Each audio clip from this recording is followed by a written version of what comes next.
Welcome back to Ask Allison. Here is today's question. Do you think it's possible to start a group practice when I don't currently have a private practice? I had my own practice for years while still working for an agency. Once I became a supervisor, I realized how much I enjoy this side of the work and am wanting to create my own business that works for me. I appreciate your insight. So first, I'd like to thank Therapy Notes for sponsoring Ask Allison. They are the #1 rated electronic health record system available today. With live telephone support 7 days a week, it's clear why Therapy Notes is rated 4.9 out of 5 stars on Trustpilot and has a 5-star rating on Google. Therapy Notes makes billing, scheduling, note-taking, and telehealth incredibly easy. And for you prescribers out there, they offer e-prescribe. If you're coming from another EHR, Therapy Notes makes the transition incredibly easy, importing your demographic data free of charge so you can get going right away. Find out what more than 100,000 mental health professionals already know. Use promo code ABUNDANT at therapynotes.com for 2 free months. So, the tricky part about this is that most therapists starting a private practice are learning what marketing works for them.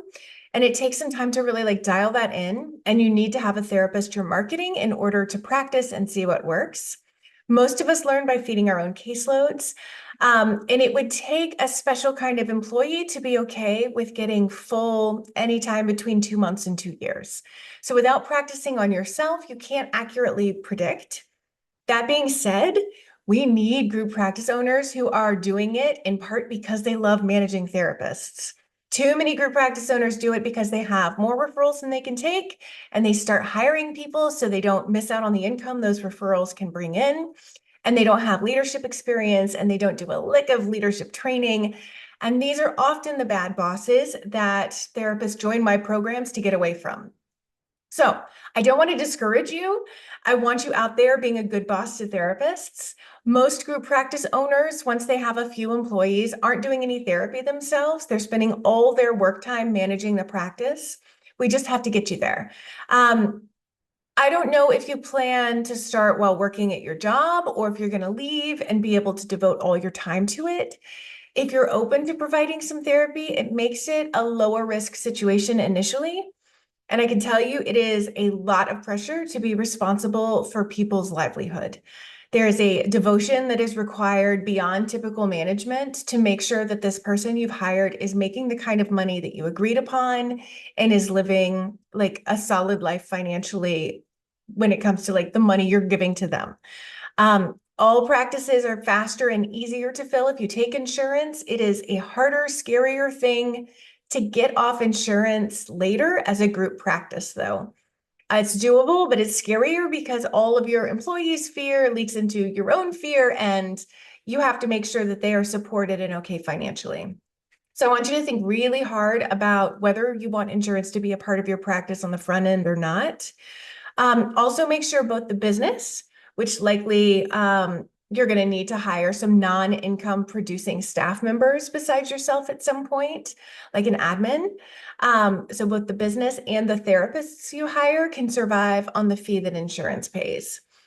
My favorite resource for group practice is the Group Practice Exchange. You can learn how to structure your group practice, hone your leadership skills, get all the contracts and forms that you need, and have support for all the new problems that come up as you go.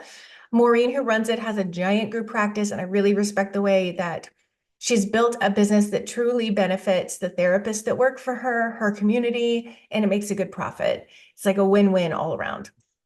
And lastly, I have very strong opinions about this. When you hire your first therapist, hire them as a W-2 employee, not a 1099 contractor. I know the 1099 situation is very common in most states. People started doing it because it passes the self-employment taxes on to the therapist that you hire instead of the owner paying payroll taxes.